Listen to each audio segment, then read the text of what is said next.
सभी को जय जोहार। आज महेंद्रजीत मालविया ने बीजेपी ज्वाइन करी है। 2-3-4 दिन से पहले अखबारों में के माध्यम से पता चल रहा है कि मालविया जी बीजेपी ज्वाइन कर रहे हैं। कई सारे आरोप भी लग रहे हैं कि वो उनके भ्रष्टाचार, जो जल संसाधन विभाग से जो भ्रष्टाचार हुए, 2632 करोड़ का राज्य सरकार से स्वीकृति मिली थी, तो उस घोटाले में भ्रष्टाचार के आरोप में वो बीजेपी ज्वाइन कर ली, ये भी आरोप है। दूसरा, केंद्र सरकार से 500 करोड़ का जो स्वीकृति मिली थी जल संसाधन में, तो उसका भी घोटाला हगरूभाई मीडिया के द्वारा आरोप लगाए गए हैं कि वो सारा भ्रष्टाचार हुआ उसमें, वो पैसों के बारे में।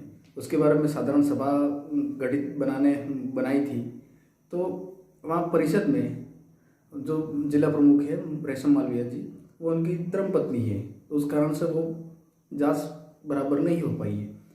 दूसरा आरोप ये भी है कि यहाँ पर वर्तमान में ट्राइबल एरिया डूंगरपुर और बांसवाड़ा जो सीटें हैं, वहाँ पर ये लोकसभा को लेकर बीजेपी पार्टी प्रभावित है। यहाँ पर अभी फिलहाल में विधानसभा जो चुनाव हुआ, उसमें बीजेपी को लगभग यहाँ से लोकसभा में जीत मिल सकती है, क्योंकि विधानसभा में इतने वोट मिल चुके हैं उनको, ये देख चुके हैं। इसलिए कांग्रेस और बीजेपी पहले से ही एक थी। पहले आप देख सको तो पहले प्रधान के चुनाव हुए, उसमें गलियाकोट और सागवाड़ा में दोनों ने मिलकर प्रधान बिठाया।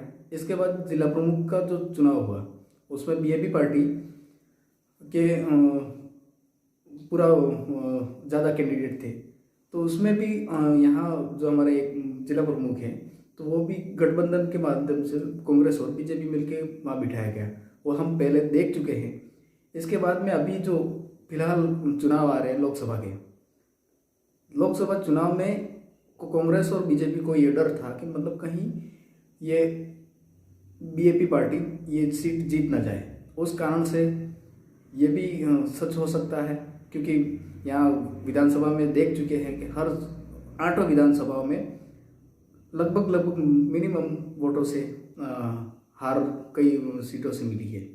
कारण ये भी हो सकता है। इस कारण से मालविया जी और कांग्रेस और बीजेपी मिलकर शायद चुनाव लड़ सकते हैं। कांग्रेस बीजेपी पहले से ही एक है, यहाँ वाली जनता जानती है। दूसरा कारण ये भी हो सकता है कि आप थोड़े दिन पहले अपने झारखंड के सीएम हेमंत सोरेन पर जो आरोप लगे थे जमीन घोटाले के बारे में, फिर उन्होंने समन्वय दिया था ईडी ने, तो मतलब आप बीजेपी ज्वाइन कर लो तो आपकी जांच रुक जाएगी। 10-15 बार उन्होंने जो कांग्रेस और नहीं मीटिंग हुई, उसमें भी समझौता नहीं हुआ, फिर उनको जेल भेज दिया गया। इसी तरह यहाँ पर भी ये हो सकता है कि जो जल संसाधन में जितने पेमेंट हुआ, उसका भ्रष्टाचार के आरोप लगे हुए, उसकी ईडी के द्वारा यहाँ दबाव बनाया गया मालवीय के ऊपर और जांच का प्रेशर बनाया गया। इस कारण से उन्होंने या तो बीजेपी ज्वाइन कर ली होगी ये आरोप छुपाने के लिए। और धन्यवाद, जोहार।